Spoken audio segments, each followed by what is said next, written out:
প্রিয় শিক্ষার্থীরা, তেজগাঁও মহিলা কলেজ কর্তৃক আয়োজিত একাদশ ও দ্বাদশ শ্রেণীর ব্যবসা শিক্ষা বিভাগের হিসাব বিজ্ঞান প্রথম পত্রের অনলাইন ক্লাসে তোমাদের স্বাগত জানাচ্ছি। আশা করি তোমরা সবাই ভালো আছো। তোমাদের সাথে এটা আমার 4th ক্লাস। তোমাদের সাথে আছি আমি জুয়েল কুমার সাহা, প্রভাষক, হিসাব বিজ্ঞান বিভাগ। আজও আমরা আর্থিক বিবরণী নিয়ে আলোচনা করব। আজ আমরা বকেয়া ও অগ্রিম, খরচ এবং আয় সংক্রান্ত সমন্বয় সমূহ নিয়ে আলোচনা করব, যেটা সমন্বয়ের আরেকটা গুরুত্বপূর্ণ অংশ। প্রথমে আমরা জেনে নেব বকেয়া খরচ সংক্রান্ত সমন্বয় সমূহ। তার আগে আমরা শিখে নেব বকেয়া খরচ কি। যে সকল খরচ সংগৃহীত হয়েছে কিন্তু এখনো নগদে পরিশোধ করা হয়নি, সে সকল খরচকে বকেয়া খরচ বলে। তাহলে বকেয়া খরচের সমন্বয় জাবেদা হবে সংশ্লিষ্ট খরচ হিসাব ডেবিট, বকেয়া বা পদেয় খরচ হিসাব ক্রেডিট। অর্থাৎ যেহেতু খরচ সংগঠিত হয়েছে সেহেতু সংশ্লিষ্ট খরচ বৃদ্ধি পাবে, তাই সংশ্লিষ্ট খরচ হিসাব ডেবিট হবে। আবার যেহেতু সংগঠিত খরচ এখনো নগদে পরিশোধ করা হয়নি সেহেতু বকেয়া বা প্রদেয় খরচ দায়, তখন দায় বৃদ্ধি পাবে বলে বকেয়া বা প্রদেয় খরচ হিসাব ক্রেডিট হবে। এখানে সংশ্লিষ্ট খরচ বলতে বিভিন্ন খরচের নাম বোঝানো হয়েছে, যেমন ক্রয় হিসাব, বেতন হিসাব, ভাড়া হিসাব, মজুরি হিসাব, বীমা সালামি হিসাব, পরিবহন খরচ হিসাব ইত্যাদি। এখন আমরা সমন্বয় সমূহ দেখে নেব। প্রথম সমন্বয় হচ্ছে বকেয়া বেতন 10,000 টাকা, ব্যয় মিলে বেতন আছে 20,000 টাকা। আমরা প্রথমে ব্যয় মিলে যে বেতন আছে 20,000 টাকা সেটা আমরা দেখে নেব। আমরা জানি বেতন কোথায় যাচ্ছে, বিশদ আয় বিবরণী পরিচালন খরচে। এখন বকেয়া বেতন সমন্বয় করার আগে আমরা বকেয়া বেতনের সমন্বয় জাবেদাটা দেখে নেব। বকেয়া বেতনের সমন্বয় জাবেদা হচ্ছে বেতন হিসাব ডেবিট, বকেয়া বেতন হিসাব ক্রেডিট 10,000 টাকা। এখানে দেখা যাচ্ছে বেতন বকেয়া থাকার কারণে বেতন বাবদ খরচ কি পাচ্ছে, বৃদ্ধি পাচ্ছে। তাহলে বকেয়া বেতন বেতনের সাথে যোগ হবে 10,000 টাকা। আবার যেহেতু বকেয়া বেতন দায় সেহেতু বকেয়া বেতন চলে যাবে আর্থিক অবস্থা বিবরণীর চলতি দায়ে। খুবই সহজ একটা সমন্বয়, যেটা তোমরা আগে অনেকবার করেছো, আশা করি বুঝতে পেরেছো। আমরা পরবর্তী সমন্বয়ে চলে যাই। 2 নম্বরে বলা আছে 3 মাসের ভাড়া বকেয়া আছে, ব্যয় মিলে ভাড়া আছে 45,000 টাকা। প্রথমে আমরা ভাড়াটা দেখাই নিচ্ছি। পরিচালন খরচে ভাড়া 45,000। এখানে বলা আছে 3 মাসের ভাড়া বকেয়া আছে, তার মানে যেহেতু আমরা 1 বছর বা 12 মাসে আর্থিক বিবরণী করি সেহেতু ব্যয় মিলে যে ভাড়া দেওয়া আছে সেটা অবশ্যই 9 মাসের। আমি আবারও বলছি, যেহেতু 3 মাসের ভাড়া বকেয়া আছে আর আমরা যেহেতু 1 বছর বা 12 মাসে আর্থিক বিবরণী করি সেহেতু ব্যয় মিলে যে ভাড়া দেওয়া আছে সেটা অবশ্যই 9 মাসের। তাহলে আমরা বকেয়া ভাড়াটা কিভাবে বের করবো? আমরা 45,000 টাকাকে 9 দিয়ে ভাগ করবো এবং 3 দিয়ে গুণ করে দেব। তাহলেই আমরা এই 15,000 টাকা বকেয়া ভাড়া পেয়ে যাব। এই বকেয়া ভাড়া আবার আমরা আর্থিক অবস্থা বিবরণী চলতি দায়ে দেখিয়ে দেব। পরবর্তী সমন্বয়ে চলে যাই। 3 নম্বরে বলা আছে ভাড়া 4 ভাগের 1 অংশ বকেয়া রয়েছে, ব্যয় মিলে ভাড়া আছে 18,000 টাকা। আমরা প্রথম ভাড়াটা দেখাই নিচ্ছি। পরিচালন খরচে 18,000 টাকা। এখানে বলা আছে ভাড়া 4 ভাগের 1 অংশ বকেয়া রয়েছে, তার মানে ব্যয় মিলে যে ভাড়া দেওয়া আছে সেটা অবশ্যই 4 ভাগের 3 ভাগ। আমি আবারও বলছি, যেহেতু 4 ভাগের 1 অংশ বকেয়া রয়েছে সেহেতু ব্যয় মিলে যে ভাড়া দেওয়া আছে সেটা অবশ্যই 4 ভাগের 3 ভাগ। তখন আমরা বকেয়াটা কিভাবে বের করবো? আমরা 18,000 টাকাকে এই 3 দিয়ে ভাগ করে দেব। যেহেতু 3 ভাগ সেহেতু এটা আমরা 3 দিয়ে ভাগ করবো, তখন 1 ভাগ এই 6,000 টাকা বকেয়া ভাড়া আমরা পেয়ে যাব। এই বকেয়া ভাড়া আবার চলে যাবে আমাদের আর্থিক অবস্থা বিবরণী চলতি দায়ে 6,000 টাকা। পরবর্তী সমন্বয়ে চলে যায়। 4 নম্বরে বলা আছে বেতন প্রদানের মাসিক হার 10,000 টাকা, ব্যয় মিলে বেতন আছে 1 লক্ষ টাকা। আমরা প্রথম বেতনটা দেখাই নিচ্ছি। পরিচালন খরচে বেতন 1 লক্ষ টাকা। বেতন প্রদানের মাসিক হার 10,000 টাকা মানে হচ্ছে প্রতি মাসে 10,000 টাকা করে বেতন দেওয়া হয়। যেহেতু আমরা 1 বছর বা 12 মাসের আর্থিক বিবরণী করছি তাহলে 12 মাসে মোট বেতন হবে 1,20,000 টাকা। তাহলে আমাদের বকেয়া বেতন হচ্ছে কত? 1,20,000 থেকে আমরা ব্যয় মিলে যে 1 লক্ষ টাকা আছে সেটা বাদ দিলে আমরা পাবো 20,000 টাকা। আমি আবারও বলছি, আমাদের 1 বছর বা 12 মাসে মোট বেতন হচ্ছে 1,20,000 টাকা। যেহেতু র্যামিলে দেওয়া আছে 1 লক্ষ টাকা, তাহলে আমাদের বাকি 20,000 টাকা এখনো বকেয়া রয়েছে। এই বকেয়া বেতন আবার চলে যাবে আর্থিক অবস্থা বিবরণী চলতি দায়ে। পরবর্তী সমন্বয়টা দেখে নেব। 5 নম্বরে বলা আছে ভাড়া 8 মাসের প্রদান করা হয়েছে। র্যামিলে ভাড়া আছে 32,000 টাকা। আমরা প্রথম ভাড়াটা দেখা নিচ্ছি, পরিচালন খরচ 32,000 টাকা। যেহেতু ভাড়া 8 মাসে প্রদান করা হয়েছে, এর মানে র্যামিলে যে ভাড়া আছে সেটা কয় মাসের? 8 মাসের।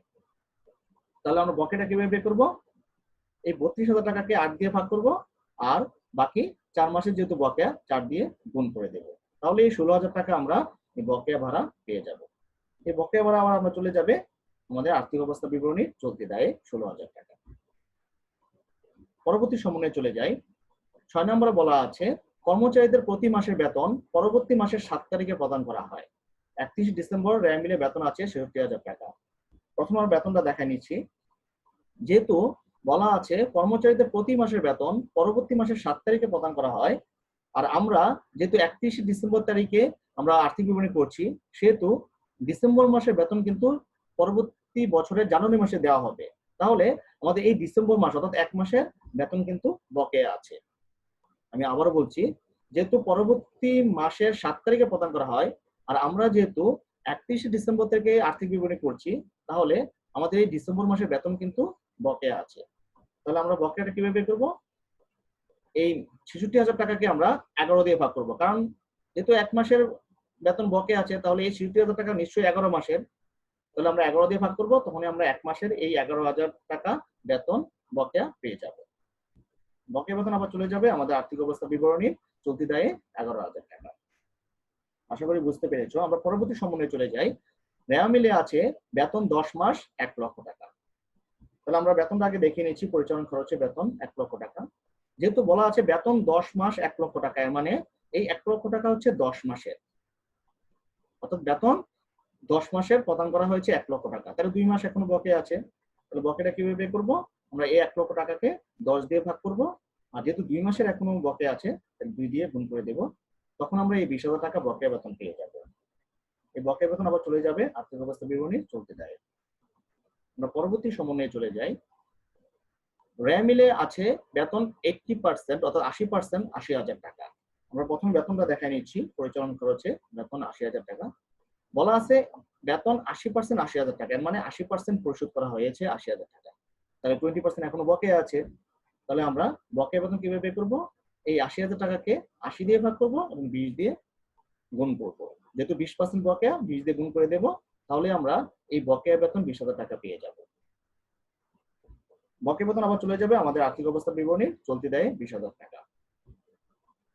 পরবর্তী সমন্বয়ে চলে যাচ্ছি। 9 নম্বরে বলা আছে 2019 সালের 31 ডিসেম্বর র্যামিলে আছে 10% ব্যাংক ঋণ 1/7/19 কত 80,000 টাকা। এখানে ব্যাংক ঋণের সাথে এখানে একটা পার্সেন্টেজ দেওয়া আছে, যেটাকে আমরা সুদের হার বলি। অর্থাৎ 10% ব্যাংক ঋণ দিয়ে বোঝাচ্ছে এখানে 10% হারে ব্যাংক ঋণের সুদ ধরতে হবে। তো আমরা জানি ব্যাংক ঋণের সুদ কোথায় যাচ্ছে? বিশদ আয় বিবরণী অপরিচালন খরচে। কত টাকা সুদ হবে? বলা আছে 10% ব্যাংক ঋণ 1/7/2019, এর মানে ঋণটা নেওয়া হয়েছে আমাদের জুলাই মাসের 1 তারিখে। যেহেতু আমরা আর্থিক বিবরণী করছি 2019 সালে 31 ডিসেম্বর, তাহলে জুলাই থেকে ডিসেম্বর আমাদের কয় মাস? 6 মাস। তাহলে আমাদের সুদ বকেয়া কিন্তু 6 মাসের। তাহলে আমরা সেটা কিভাবে বের করব? এই 80,000 টাকার 10% করে আমরা সেটাকে 12 দিয়ে ভাগ করব, 6 দিয়ে গুণ করব, যেহেতু সুদ হবে 6 মাসের। তখন আমরা এই 4,000 টাকা ব্যাংক ঋণের সুদ পেয়ে যাব। আবার যেহেতু এই ব্যাংক ঋণের সুদ বকেয়া থাকে, সেহেতু এই বকেয়া ব্যাংক ঋণের সুদ চলে যাবে আমাদের আর্থিক অবস্থা বিবরণীর চলতি দায়ে 4,000 টাকা। আশা করি বুঝতে পেরেছো। আমরা পরবর্তী সমন্বয়ে চলে যাই। 10 নম্বরে বলা আছে 2019 সালের 31 ডিসেম্বর র্যামিলে আছে 10% ব্যাংক ঋণ 1/7/19 80,000 টাকা এবং ব্যাংক ঋণের সুদ 1,000 টাকা। আগেরটার সাথে এটা পার্থক্য হচ্ছে আগের সমন্বয়ে ব্যাংক ঋণের সুদ র্যামিলে ছিল না, কিন্তু এখানে ব্যাংক ঋণের সুদ র্যামিলে দেওয়া আছে। তাহলে আমরা কি করব? প্রথমে ব্যাংক ঋণের সুদটা যেটা র্যামিলে দেওয়া আছে সেটা বসিয়ে নেব অপরিচালন খরচে 1,000 টাকা। এখন আমরা 2019 সালের মোট ব্যাংক ঋণের সুদটা বের করব। কত টাকা হচ্ছে? 4,000 টাকা। কিভাবে? আমাদের 10% হারে 6 মাসের 80,000 টাকা, 10% হারে 6 মাসের মোট সুদ কত? 4,000 টাকা। আর এর মধ্যে যেহেতু র্যা মিলে আছে ১,০০০ টাকা, তার মানে হচ্ছে এই ৪,০০০ টাকার মধ্যে ১,০০০ টাকা অলরেডি প্রদান করা হয়ে গেছে। তাহলে আমাদের বকেয়া ঋণের সুদ হচ্ছে কত? ৩,০০০ টাকা। এই ৩,০০০ টাকা আমরা এই বকেয়া ঋণের সুদ আবার আমরা দেখাই দেব আর্থিক অবস্থা বিবরণীর চলতি দায়ে। আশা করি বুঝতে পেরেছো। এখন আমরা শিখব অগ্রিম খরচ সংক্রান্ত সমন্বয় সমূহ। তার আগে আমরা শিখে নেব অগ্রিম খরচ কি। যে সকল খরচ নগদে পরিশোধ করা হয়েছে কিন্তু এখনো উক্ত খরচ থেকে কোনো সুবিধা পাওয়া যায়নি, অর্থাৎ কোনো খরচ সংগৃহীত হওয়ার আগেই যখন নগদে পরিশোধ করা হয় তখনই তাকে অগ্রিম খরচ বলে। তাহলে অগ্রিম খরচের সমন্বয় জাবেদাটা হবে অগ্রিম খরচ হিসাব ডেবিট, সংশ্লিষ্ট খরচ হিসাব ক্রেডিট। অর্থাৎ যেহেতু অগ্রিম প্রদত্ত খরচ থেকে সুবিধা পাওয়া যাবে সেহেতু অগ্রিম প্রদত্ত খরচ সম্পদ, তখন সম্পদ বৃদ্ধি পায় বলে অগ্রিম খরচ হিসাব ডেবিট হবে। আবার যেহেতু উক্ত খরচ এখনো সংগৃহীত হয়নি সেহেতু সংশ্লিষ্ট খরচ হ্রাস পাবে, তাই সংশ্লিষ্ট খরচ হিসাব কি হবে? ক্রেডিট হবে। এখন আমরা অগ্রিম খরচ সংক্রান্ত সমন্বয়গুলো দেখে নেব। প্রথম সমন্বয়টা হচ্ছে অগ্রিম বেতন ১০,০০০ টাকা, ন্যায় মিলে বেতন আছে ৫০,০০০ টাকা। প্রথমে আমরা বেতনটা দেখাই নিচ্ছি, পরিচালন খরচে ৫০,০০০ টাকা। এখন অগ্রিম বেতন সমন্বয় করার আগে আমরা অগ্রিম বেতনের সমন্বয় জাবেদাটা দেখে নেব। অগ্রিম বেতন সমন্বয় জাবেদা হচ্ছে অগ্রিম বেতন হিসাব ডেবিট, বেতন হিসাব ক্রেডিট ১০,০০০ টাকা। তার মানে বোঝা যাচ্ছে বেতন অগ্রিম প্রদান করার কারণে আমাদের বেতন বাবদ খরচ কি পেয়েছে? হ্রাস পেয়েছে। তাহলে আমরা অগ্রিম বেতনটা বেতন থেকে বাদ দিয়ে দেব। কত টাকা? ১০,০০০ টাকা। আর এই অগ্রিম বেতন যেহেতু সম্পদ সেহেতু সেটা চলতি সম্পদ হিসেবে চলে যাবে আর্থিক অবস্থা বিবরণীতে ১০,০০০ টাকা। এটাও একটা সহজ সমন্বয়, এটাও তোমরা আগে অনেকবার করেছো, আশা করি বুঝতে পেরেছো। আমরা পরবর্তী সমন্বয়ে চলে যাই। ২ নম্বরে বলা আছে ২ মাসের ভাড়া অগ্রিম প্রদান করা হয়েছে, ন্যায় মিলে ভাড়া আছে ২৮,০০০ টাকা। প্রথম ভাড়াটা আমরা দেখে নেব পরিচালন খরচে ২৮,০০০ টাকা। এখানে যেহেতু বলা হয়েছে ২ মাসের ভাড়া অগ্রিম প্রদান করা হয়েছে, তাহলে ন্যায় মিলে যে ভাড়া দেওয়া আছে সেটা অবশ্যই ১৪ মাসের। আমি আবারও বলছি, যেহেতু বলা আছে ২ মাসের ভাড়া অগ্রিম প্রদান করা হয়েছে আর আমরা যেহেতু ১২ মাসের আর্থিক বিবরণী করি সেহেতু ন্যায় মিলে যে ভাড়া দেওয়া আছে সেটা অবশ্যই ১৪ মাসের। তাহলে আমরা অগ্রিম ভাড়াটা কিভাবে বের করবো? এই ২৮,০০০ টাকাকে আমরা ১৪ দিয়ে ভাগ করবো এবং ২ দিয়ে গুণ করে দেব। তাহলে আমরা এই ৪,০০০ টাকা অগ্রিম ভাড়া পেয়ে যাব। এই অগ্রিম ভাড়া আবার চলে যাবে আর্থিক অবস্থা বিবরণী চলতি সম্পদে ৪,০০০ টাকা। আমরা পরবর্তী সমন্বয়ে চলে যাই। ৩ নম্বরে বলা আছে ভাড়া প্রতি মাসে ৫,০০০ টাকা করে প্রদান করা হয়, ন্যায় মিলে ভাড়া আছে কত? ৭০,০০০ টাকা। প্রথমে আমরা ভাড়াটা দেখাই নিচ্ছি, পরিচালন খরচে ৭০,০০০ টাকা। এখন প্রতি মাসে ভাড়া যদি ৫,০০০ টাকা হয় তাহলে আমাদের ১ বছর বা ১২ মাসে মোট ভাড়া হচ্ছে ৫ × ১২ কত? ৬০,০০০ টাকা। কিন্তু ন্যায় মিলে ভাড়া আছে কত? ৭০,০০০ টাকা। তার মানে এখানে ১০,০০০ টাকা কি করা হয়েছে? অগ্রিম দেওয়া হয়েছে। আমি ক্যালকুলেশনটা দেখিয়ে দিয়েছি, দেখো ন্যায় মিলে ভাড়া আছে ৭০,০০০ কিন্তু আমাদের পুরো ১ বছর বা ১২ মাসের মোট ভাড়া হচ্ছে কত? ৬০,০০০ টাকা। তাহলে আমাদের অগ্রিম ভাড়া কত? ১০,০০০ টাকা। এই অগ্রিম ভাড়া আবার চলে যাবে আমাদের আর্থিক অবস্থা বিবরণী চলতি সম্পদে কত? ১০,০০০ টাকা। আমরা পরবর্তী সমন্বয়ে চলে যাচ্ছি। ৪ নম্বরে বলা আছে বীমা সালামি পরবর্তী বছরের ৩১শে মার্চ পর্যন্ত ১ বছরের জন্য প্রদান করা হয়েছে। ৩১শে ডিসেম্বর ন্যায় মিলে বীমা সালামি আছে ১৮,০০০ টাকা। আমরা প্রথমে বীমা সালামি দেখে নিচ্ছি। বীমা সালামি চলে যাবে পরিচালন খরচে ১৮,০০০ টাকা। এখন যেহেতু বীমা সালামি পরবর্তী বছরের ৩১শে মার্চ পর্যন্ত ১ বছরের জন্য দেওয়া হয়েছে, তাহলে আমরা এখানে বোঝা যাচ্ছে ডিসেম্বরের পর ৩১শে মার্চ পর্যন্ত আমাদের হচ্ছে কত? ৩ মাস। তাহলে ৩ মাসে বীমা সালামি অগ্রিম পরিশোধ করা হয়েছে। তাহলে আমরা অগ্রিমটা কিভাবে বের করব? আমরা সেই ১৮,০০০ টাকাকে আমরা ১২ দিয়ে ভাগ করব, কারণ ১ বছরের জন্য পরিশোধ করছে, এজন্য আমরা ১২ দিয়ে ভাগ করব। আর যেহেতু ৩ মাসের অগ্রিম, মার্চ পর্যন্ত ৩ মাস, ৩ মাস যেহেতু অগ্রিম, তাহলে ৩ দিয়ে গুণ করব। তাহলে আমরা এই ৪,৫০০ টাকা অগ্রিম বীমা সালামি পেয়ে যাব। তাহলে এই অগ্রিম বীমা সালামি আবার চলে যাবে আমাদের আর্থিক অবস্থা বিবরণীর চলতি সম্পদে ৪,৫০০ টাকা। এখন কথা হচ্ছে যদি ৩১শে মার্চের জায়গায় ৩০শে জুন থাকতো তাহলে আমরা আমাদের অগ্রিম হতো কয় মাসে? ৬ মাসের। আমি আবারও বলছি ৩১শে মার্চের পরিবর্তে যদি ৩০শে জুন থাকতো তাহলে আমাদের অগ্রিম হতো ৬ মাস। তখন এই ৩ এর জায়গায় কি হতো? ৬ হতো। আমরা পরবর্তী সমন্বয়ে চলে যাই। ৫ নম্বরে বলা আছে বিমা সালামি পরবর্তী বছর 31শে মার্চ পর্যন্ত 15 মাসের জন্য প্রদান করা হয়েছে। 31 ডিসেম্বর রেয়া মিলে বিমা সালামি আছে 15,000 টাকা। আমরা প্রথম বিমা সালামিটা দেখায় নিচ্ছি 15,000 টাকা।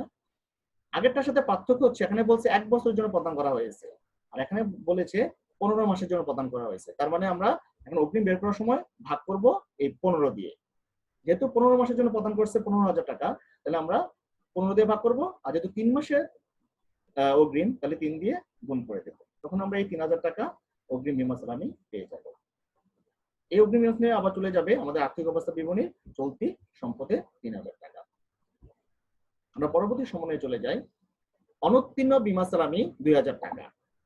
রেয়া মিলে বিমা সালামি আছে 18,000 টাকা। তার মানে বিমা সালামি প্রথমে দেখাই নিচ্ছি, পরিচালন খরচে 18,000 টাকা। অনুত্তীর্ণ বিমা সালামি মানে এখানে যেই বিমা সালামি এখনো উত্তীর্ণ হয়নি, এর মানে অগ্রিম রয়েছে এখনো, তাহলে সেই পরিমাণ আমরা সরাসরি বাদ দিয়ে দেব 2,000 টাকা। আবার এই অগ্রিম বিমা সালামি চলে যাবে আমাদের আর্থিক অবস্থা বিবরণী চলতি সম্পদে 2,000 টাকা। আমরা পরবর্তী সময়ে দেখে নিচ্ছি। 7 নম্বরে বলা আছে অগ্রিম বিমা সালামি 2,000 টাকার মেয়াদ উত্তীর্ণ হয়েছে। তাহলে রেয়া মিলে অগ্রিম বিমা সালামি আছে 10,000 টাকা। আমরা জানি অগ্রিম বিমা সালামি একটা কি সম্পদ, তাহলে সেটা চলে যাবে আর্থিক অবস্থা বিবরণী চলতি সম্পদে 10,000 টাকা। এখন যেহেতু বলা আছে অগ্রিম বিমা সালামি 2,000 টাকার মেয়াদ উত্তীর্ণ হয়েছে, তাহলে সেই 2,000 টাকা কি আমাদের বিমা সালামি বাবদ খরচ দেখাতে হবে। কারণ আমরা জানি সম্পদের যে পরিমাণ মেয়াদ উত্তীর্ণ হয়ে যায় সেই পরিমাণ খরচ হয়ে যায়। সেহেতু অগ্রিম বিমা সালামির যেহেতু 2,000 টাকা মেয়াদ উত্তীর্ণ হয়েছে, সেহেতু আমাদের বিমা সালামি বাবদ 2,000 টাকা খরচ হয়ে যাবে। তাহলে এই 2,000 টাকা আমরা বিমা সালামি বাবদ খরচ দেখাবো পরিচালন খরচে। এখন অগ্রিম বিমা সালামির এই 2,000 টাকা যেহেতু মেয়াদ উত্তীর্ণ হয়েছে, সেহেতু আমার সেই পরিমাণ অগ্রিম বিমা সালামি কি কমে যাবে। তখন আমরা অগ্রিম বিমা সালামি থেকে সেই 2,000 টাকা উত্তীর্ণ অংশ হিসাবে বাদ দিয়ে দেব। আশা করি বুঝতে পেরেছো। আমরা পরবর্তী সময়ে চলে যাই। রেয়া মিলে আছে ভাড়া 15 মাস 45,000 টাকা। প্রথমে আমরা ভাড়াটা দেখাই নেব। আমাদের বিশদ আয় বিবরণীর কি পরিচালন খরচে কত 45,000 টাকা। এখন বলা আছে ভাড়া 15 মাস 35,000 টাকা, মানে যে ভাড়া 35,000 টাকা প্রদান করা হয়েছে সেটা 15 মাসের। যেহেতু আমরা 12 মাসের অঙ্ক করছি, তাহলে এখানে বোঝা যাচ্ছে 3 মাস কি অগ্রিম। তাহলে সেই অগ্রিমটা আমরা কিভাবে বের করবো? এই 45,000 টাকাকে আমরা 15 দিয়ে ভাগ করব আর 3 দিয়ে গুণ করে দেব। যেহেতু 3 মাসের অগ্রিম, তাহলে আমরা এই 9,000 টাকা অগ্রিম ভাড়া পেয়ে যাব। এখন এই অগ্রিম ভাড়া আবার আমাদের চলে যাবে আর্থিক অবস্থা বিবরণীর চলতি সম্পদে 9,000 টাকা। আমরা পরবর্তী সমন্বয়টা দেখে নেই। রেয়া মিলে আছে বেতন 120% 1,20,000 টাকা। তাহলে বেতনটা প্রথমে আমরা দেখে নিচ্ছি পরিচালন খরচে 1,20,000 টাকা। এখন যেহেতু বলা আছে বেতন 120%, এর মানে বোঝা যাচ্ছে এখানে 20% কি দেওয়া হয়েছে? অগ্রিম দেওয়া হয়েছে। তাহলে সেই অগ্রিমটা আমরা কিভাবে বের করব? আমরা এই 1,20,000 টাকাকে 120 দিয়ে ভাগ করব, যেহেতু এটা 120%, আর 20 দিয়ে আমরা গুণ করব, কারণ এখানে 20% অগ্রিম দেওয়া হয়েছে। তাহলে আমরা এই 20,000 টাকা অগ্রিম বেতন পেয়ে যাব। এই অগ্রিম বেতন আমরা আর্থিক অবস্থা বিবরণী চলতি সম্পদে দেখিয়ে দেব 20,000 টাকা। আশা করি বুঝতে পেরেছো। এখন আমরা শিখব বকেয়া বা প্রাপ্য আয় সংক্রান্ত সমন্বয় সমূহ। তার আগে আমরা শিখে নেব বকেয়া আয় কি। যখন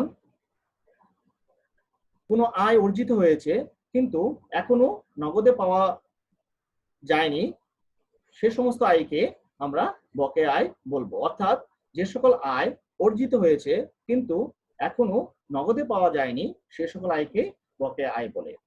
তাহলে বকেয়া আয়ের সমন্বয় জাবেদা হবে প্রাপ্য বা বকেয়া আয় হিসাব ডেবিট, সংশ্লিষ্ট আয় হিসাব ক্রেডিট। অর্থাৎ যেহেতু অর্জিত আয় পাওয়া যাবে, সেহেতু বকেয়া আয় সম্পদ। তখন সম্পদ বৃদ্ধি পায় বলে আমাদের প্রাপ্য বা বকেয়া আয় হিসাব কি হবে? ডেবিট হবে। আবার যেহেতু আয় অর্জিত হয়েছে, সেহেতু সংশ্লিষ্ট আয় কি পাবে? বৃদ্ধি পাবে। তাই সংশ্লিষ্ট আয় হিসাব কি হবে? ক্রেডিট হবে। এখানে সংশ্লিষ্ট আয় বলতে বিভিন্ন আয়ের নাম বোঝানো হয়েছে, যেমন বিনিয়োগের সুদ হতে পারে, শিক্ষানবিশ সালামি হতে পারে, প্রাপ্ত কমিশন হতে পারে, উপভাড়া হতে পারে। এখন আমরা বকেয়া বা প্রাপ্য আয় সংক্রান্ত সমন্বয় সমূহ দেখে নেব। প্রথম সমন্বয়টা হচ্ছে কমিশন অর্জিত হয়েছে কিন্তু এখনো পাওয়া যায়নি 5,000 টাকা। এর মানে প্রাপ্ত কমিশন এখনো কি আছে? বকেয়া আছে। তাহলে এটা সমন্বয় করার আগে আমরা এই বকেয়া প্রাপ্ত কমিশনের আমরা একটা সমন্বয় জাবেদা দিয়ে নেব। জাবেদাটা হচ্ছে প্রাপ্য কমিশন হিসাব ডেবিট, কমিশন হিসাব ক্রেডিট 5,000 টাকা। এর মানে বোঝা যাচ্ছে কমিশন প্রাপ্য হওয়ার কারণে যেহেতু কমিশন অর্জিত হয়েছে এখনো পাওয়া যায়নি, সেহেতু এই কমিশন একদিকে যেমন সম্পদ আরেকদিকে তেমন কি আয়। তাহলে এই কমিশন প্রাপ্ত কমিশনটা আমাদের চলে যাবে বিশদ আয় বিবরণীর পরোক্ষ পরিচালনা আয়ে কত? 5,000 টাকা। আর এই কমিশন যদি এখনো পাওয়া যায়নি, পাবে, সেহেতু প্রাপ্য কমিশন সম্পদ, সেহেতু এই প্রাপ্য কমিশন চলে যাবে আমাদের আর্থিক অবস্থা বিবরণীর চলতি সম্পদে 5,000 টাকা। আশা করি বুঝতে পেরেছ। আমরা পরবর্তী সমন্বয়টা দেখে নেই। 2 নম্বরে বলা আছে বিনিয়োগের সুদ 10,000 টাকা অনাদায়ী রয়েছে। অনাদায়ী মানে বকেয়া রয়েছে। তো আমরা জানি বিনিয়োগের সুদ কোথায় যায়? আমাদের বিনিয়োগের সুদ যেহেতু আয়, তাহলে সেটা চলে যাবে আমাদের বিশদ আয় বিবরণীর অপরিচালনা আয়ে কত? 10,000 টাকা। আর এই বিনিয়োগের সুদ যেহেতু আয় এবং আয় যেহেতু বকেয়া রয়েছে, তাহলে আয়ের বকেয়া কি? সম্পদ। তাহলে সেই বকেয়া বিনিয়োগের সুদ আবার চলে যাবে আমাদের আর্থিক অবস্থা বিবরণীর চলতি সম্পদে। কত টাকা? 10,000 টাকা। আগেরটার মতোই, আশা করি বুঝতে পেরেছ। আমরা পরবর্তী সমন্বয়ে চলে যাই। 3 নম্বরে বলা আছে উপভাড়া 5,000 টাকা অনাদায়ী রয়েছে। প্রায় মিলে উপভাড়া আছে কত? 10,000 টাকা। আমরা জানি উপভাড়া হচ্ছে একটি আয়, তাহলে সেই উপভাড়া চলে যাবে আমাদের বিশদ আয় বিবরণীর অপরিচালনা আয়ে কত? 10,000 টাকা। এখন 5,000 টাকা যেহেতু অনাদায়ী রয়েছে, তাহলে সেই পরিমাণ উপভাড়া কি বাড়বে? তাহলে আমরা কি করে দেব? সেই পরিমাণ অনাদায়ী উপভাড়া যোগ করে দেব। কত টাকা? 5,000 টাকা। আমাদের তখন মোট উপভাড়া হবে 15,000 টাকা। আর এই বকেয়া উপভাড়া যেহেতু সম্পদ, সেহেতু সেটা আবার চলে যাবে আর্থিক অবস্থা বিবরণীর চলতি সম্পদে 5,000 টাকা প্রাপ্য উপভাড়া হিসাবে। আশা করি বুঝতে পেরেছ। আমরা পরবর্তী সমন্বয়ে চলে যাই। 4 নম্বরে বলা আছে 2019 সালের 31 ডিসেম্বর রেয়া মিলে আছে 10% বিনিয়োগ 1/4/19 কত? 1 লক্ষ টাকা। এখানে দেখা যাচ্ছে যে বিনিয়োগের সাথে একটা আমাদের কি এখানে একটা সুদের হার আছে। এর মানে আমাকে এখানে 10% হারে বিনিয়োগের সুদ ধরতে হবে। আমি আবারও বলছি, যেহেতু বিনিয়োগের সাথে এখানে সুদের হার আছে, তাহলে বুঝতে হবে এখানে আমাকে বিনিয়োগের সুদ ধরতে হবে। তো বিনিয়োগের সুদ আমরা এখন ধরবো 10% হারে 1 লক্ষ টাকার উপরে। আমরা জানি বিনিয়োগের সুদ কোথায় যাবে? আমাদের বিশদ আয় বিবরণী অপরিচালনা আয়ে। এখন সুদ হবে কত টাকা? আমরা দেখছি যে বিনিয়োগের পাশে একটা তারিখ দেওয়া আছে, এর মানে ওই তারিখে বিনিয়োগ করা হয়েছে। বিনিয়োগ করা হয়েছে 1/4/2019, এর মানে এপ্রিলের 1 তারিখ। তাহলে এপ্রিল থেকে ডিসেম্বর আমাদের কয় মাস? 9 মাস। তাহলে বিনিয়োগের সুদ হবে আমাদের কয় মাসে? 9 মাসে। এই 1 লক্ষ টাকার উপর আমরা 10% হারে আমরা কি করবো? 9 মাসের সুদ ধরবো, অর্থাৎ 12 দিয়ে ভাগ করবো, 9 দিয়ে গুণ করে আমরা এই 9 মাসের বকেয়া সুদ বের করবো 7,500 টাকা। আর এই বিনিয়োগের সুদ যেহেতু বকেয়া থাকে, তাহলে বকেয়া বিনিয়োগের সুদ আমাদের জন্য কি সম্পদ, তাহলে সেটা আবার চলে যাবে আর্থিক অবস্থা বিবরণীর চলতি সম্পদে 7,500 টাকা প্রাপ্য বিনিয়োগের সুদ হিসাবে। আশা করি বুঝতে পেরেছ। আমরা পরবর্তী সমন্বয়ে চলে যাই। 5 নম্বর বলা আছে 2019 সালের 31 ডিসেম্বর রেয়া মিলে আছে 10% বিনিয়োগ 1/4/19 1 লক্ষ টাকা এবং বিনিয়োগের সুদ 2,000 টাকা। এর মানে আগেরটার সাথে পার্থক্য হচ্ছে এখানে বিনিয়োগের সুদ আগে রেয়া মিলে দেওয়া ছিল না, কিন্তু এখানে রেয়া মিলে যদি বিনিয়োগের সুদ দেওয়া থাকে তাহলে কি হবে? প্রথমে আমরা বিনিয়োগের সুদটা বসায় নেব বিশদ আয় বিবরণীর অপরিচালনা আয়ে বিনিয়োগের সুদ 2,000 টাকা। এখন আমরা 2019 সালের মোট বিনিয়োগের সুদ আমরা বের করব। কিভাবে বের করব?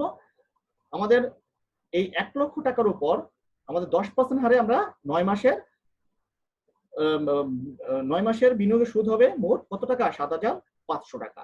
তার মধ্যে রেয়া মিলে যেহেতু দেওয়া আছে 2,000 টাকা, এর মানে হচ্ছে এই 7,500 টাকার মধ্যে 2,000 টাকা অলরেডি পাওয়া গেছে, সেজন্যই রেয়া মিলে এখন 2,000 টাকা সুদ দেওয়া আছে। তাহলে আমাদের বকেয়া বিনিয়োগের সুদ হবে কত? 5,500 টাকা। আমি আবারও বলছি, এখানে 2019 সালে মোট বিনিয়োগের সুদ হবে আমাদের 1 লক্ষ টাকার উপর 10% হারে 9 মাসের কত টাকা? 7,500 টাকা।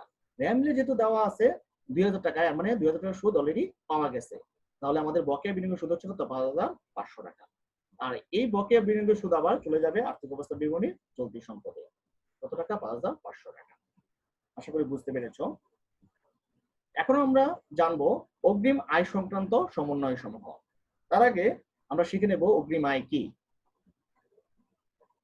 যখন কোনো আয় অর্জিত হওয়ার পূর্বেই নগদে পাওয়া যায়, অর্থাৎ সুবিধা প্রদানের পূর্বেই যখন কোনো আয় নগদে পাওয়া যায় তখনই তাকে অগ্রিম বা অনুপার্জিত আয় বলে। আর এই অগ্রিম বা অনুপার্জিত আয়ের সমন্বয় জাবেদা হচ্ছে সংশ্লিষ্ট আয় হিসাব ডেবিট, অগ্রিম বা অনুপার্জিত আয় হিসাব ক্রেডিট। যেহেতু আয় এখনো অর্জিত হয়নি সেহেতু সংশ্লিষ্ট আয় কি পাবে? হ্রাস পাবে, তাই সংশ্লিষ্ট আয় হিসাব ডেবিট হবে। আবার যেহেতু আয় অর্জিত হবার পূর্বেই নগদ পাওয়া গিয়েছে সেহেতু অগ্রিম প্রাপ্ত আয় কি? দায়। তখন দায় বৃদ্ধি পাবে বলে অগ্রিম বা অনুপার্জিত আয় হিসাব কি হবে? ক্রেডিট হবে। এখন আমরা অগ্রিম আয় সংক্রান্ত সমন্বয় সমূহ দেখে নেব। প্রথম সমন্বয়টা হচ্ছে অগ্রিম শিক্ষানবিশ সালামি ৫,০০০ টাকা, র্যাম মিলে শিক্ষানবিশ সালামি আছে কত? ১০,০০০ টাকা। আমরা প্রথমে র্যাম মিলে শিক্ষানবিশ সালামি দেখে নেব। আমরা জানি শিক্ষানবিশ সালামি কোথায় যাবে? বিশদ আয় বিবরণীর অপরিচালনায়। কত টাকা? ১০,০০০ টাকা। এখন অগ্রিম শিক্ষানবিশ সালামি সমন্বয় করার আগে আমরা অগ্রিম শিক্ষানবিশ সালামির সমন্বয় জাবেদাটা দেখে নেব। অগ্রিম শিক্ষানবিশ সালামির সমন্বয় জাবেদা হচ্ছে শিক্ষানবিশ সালামি হিসাব ডেবিট, অগ্রিম শিক্ষানবিশ সালামি হিসাব ক্রেডিট। কত টাকা? ৫,০০০ টাকা। এখানে দেখা যাচ্ছে শিক্ষানবিশ সালামি অগ্রিম পাওয়ার কারণে আমাদের শিক্ষানবিশ সালামি বাবদ আয় কি পেয়েছে? হ্রাস পেয়েছে। তাহলে আমরা এই শিক্ষানবিশ সালামি থেকে অগ্রিম শিক্ষানবিশ সালামিটা বাদ দিয়ে দেব। কত টাকা? ৫,০০০ টাকা। আবার এই অগ্রিম শিক্ষানবিশ সালামি যেহেতু দায় সেটা আবার আমাদের চলে যাবে আর্থিক অবস্থা বিবরণী চলতি দায়ে। কত? ৫,০০০ টাকা অগ্রিম শিক্ষানবিশ সালামি হিসাবে। আশা করি বুঝতে পেরেছো। আমরা পরবর্তী সমন্বয়ে চলে যাই। ২ নম্বরে বলা আছে উপভাড়াটিয়ার নিকট হতে ৫,০০০ টাকা অগ্রিম পাওয়া গেছে। র্যাম মিলে উপভাড়া আছে কত টাকা? ১০,০০০ টাকা। প্রথমে আমরা উপভাড়াটা বসায় নিচ্ছি। বিশদ আয় বিবরণী অপরিচালনা আয়ে কত টাকা? ১০,০০০ টাকা। এখন যেহেতু বলছে অগ্রিম পাওয়া গেছে তাহলে সেই পরিমাণ অগ্রিম আমরা কি করে দেব? উপভাড়া থেকে বাদ দিয়ে দেব ৫,০০০ টাকা। তাহলে আমাদের বাকি উপভাড়া থাকবে কত? আর ৫,০০০ টাকা। এখন এই অগ্রিম উপভাড়া আবার চলে যাবে আর্থিক অবস্থা বিবরণীর চলতি দায়ে। কত? ৫,০০০ টাকা অগ্রিম উপভাড়া হিসাবে। পরবর্তী সমন্বয়ে চলে যাই। ৩ নম্বরে বলা আছে শিক্ষানবিশ সালামি ৪ বছরের জন্য পাওয়া গেছে। তো র্যাম মিলে শিক্ষানবিশ সালামি আছে ১৬,০০০ টাকা। আমরা প্রথমে শিক্ষানবিশ সালামি দেখে নেব। অপরিচালনা আয়ে শিক্ষানবিশ সালামি কত? ১৬,০০০ টাকা। এখন বলা আছে শিক্ষানবিশ সালামি ৪ বছরের জন্য পাওয়া গেছে। এর মানে র্যাম মিলে যে শিক্ষানবিশ সালামি আছে সেটা ৪ বছরের। যেহেতু আমরা ১ বছর অঙ্ক করছি তাহলে আমাদের এখন অগ্রিম হচ্ছে কত বছর? ৩ বছর। আমি আবারও বলছি যেহেতু ৪ বছরে পাওয়া গেছে সেহেতু র্যাম মিলে যে শিক্ষানবিশ সালামি আছে সেটা অবশ্যই কি ৪ বছরের। যেহেতু আমরা ১ বছরের আর্থিক বিবরণী করছি সেহেতু এখন অগ্রিম হবে ৩ বছর। তো সেই অগ্রিমটা কিভাবে বের করব? আমরা এই ১৬,০০০ টাকাকে আমরা ৪ দিয়ে ভাগ করব এবং ৩ দিয়ে গুণ করে দেব। তাহলে আমরা এই ৩ বছরের অগ্রিম শিক্ষানবিশ সালামি ১২,০০০ টাকা পেয়ে যাব। এই অগ্রিম শিক্ষানবিশ সালামি আবার চলে যাবে আমাদের আর্থিক অবস্থা বিবরণীর চলতি দায়ে। কত টাকা? ১২,০০০ টাকা। আশা করি বুঝতে পেরেছো। আমরা পরবর্তী সমন্বয়ে চলে যাই। শিক্ষানবিশ সালামি ২ বছর অগ্রিম পাওয়া গেছে। র্যাম মিলে শিক্ষানবিশ সালামি আছে কত? ১৫,০০০ টাকা। আমরা প্রথমে শিক্ষানবিশ সালামিটা দেখা নিচ্ছি। অপরিচালনা আয়ে শিক্ষানবিশ সালামি ১৫,০০০ টাকা। আমরা এই সমন্বয়টা একটু মনোযোগ দিয়ে শুনবো। শিক্ষানবিশ সালামি ২ বছর অগ্রিম পাওয়া গেছে। এর মানে র্যাম মিলে যে শিক্ষানবিশ সালামি আছে তার মধ্যে ২ বছর শিক্ষানবিশ সালামি অগ্রিম আছে। এর মানে হচ্ছে যে শিক্ষানবিশ সালামি আছে ১৫,০০০ টাকা সেটা ৩ বছরের। আমি আবারও বলছি যেহেতু শিক্ষানবিশ সালামি ২ বছর অগ্রিম পাওয়া গেছে সেহেতু র্যাম মিলে যে শিক্ষানবিশ সালামি আছে সেটা অবশ্যই ৩ বছরের। তাহলে আমরা সেই অগ্রিমটা কিভাবে বের করব? আমরা সেই ১৫,০০০ টাকাকে আমরা কি করব? ৩ দিয়ে ভাগ করব এবং ২ দিয়ে গুণ করে দেব। তাহলে আমরা অগ্রিম শিক্ষানবিশ সালামি ১০,০০০ টাকা পেয়ে যাব। এই অগ্রিম শিক্ষানবিশ সালামি আবার চলে যাবে আমাদের আর্থিক অবস্থা বিবরণীর চলতি দায়ে। কত টাকা? ১০,০০০ টাকা অগ্রিম শিক্ষানবিশ সালামি হিসাবে। মনে রাখতে হবে এখানে আমরা ৩ দিয়ে ভাগ করার মূল উদ্দেশ্য যেহেতু ২ বছর অগ্রিম পাওয়া গেছে তাহলে আমাদের বুঝতে হবে এখানে টোটাল পেয়েছে ৩ বছরের। এজন্য আমরা ৩ দিয়ে ভাগ করেছি এবং ২ দিয়ে গুণ করে আমরা অগ্রিম শিক্ষানবিশ সালামির পরিমাণটা বের করেছি। আমরা পরবর্তী সমন্বয়ে চলে যাচ্ছি। বিগত বছরের অবলোকনকৃত অনাদায়ী পাওনা চলতি বছর আদায় হয়েছে কত? ২,০০০ টাকা। র্যাম মিলে হাতে নগদ আছে ১৫,০০০ টাকা। আমরা জানি হাতে নগদ কোথায় যায়? আমাদের আর্থিক অবস্থা বিবরণী চলতি সম্পদে ১৫,০০০ টাকা। এখন বলা হয়েছে বিগত বছরের অবলোকনকৃত অনাদায়ী পাওনা চলতি বছর আদায় হয়েছে। আমরা জানি অনাদায়ী পাওনা একটা ক্ষতি এবং এই ক্ষতি যখন আদায় হবে তখন সে পরিমাণ কিন্তু আমাদের আয় হয়ে যাবে। তখন আমরা সেটাকে বলবো অনাদায়ী পাওনা আদায়। এই অনাদি পাওনা আদায় বাবদ যে আয়টা হবে সেটা আমাদের চলে যাবে বিশদ আয় বিবরণীর পরোক্ষ পরিচালনা আয়ে। কত টাকা? এই 2000 টাকা অনাদি পাওনা আদায় হিসেবে চলে আসবে কত? 2000 টাকা। এখন এই অনাদি পাওনা যেহেতু আদায় হয়েছে তাহলে আমাদের সেই পরিমাণ হাতে নগদ কি বাড়বে না? তখন আমরা সেই পরিমাণ টাকা আমরা হাতে নগদের সাথে যোগ করে দেব 2000 টাকা। তখন হাতে নগদের পরিমাণ হবে কত? 17,000 টাকা।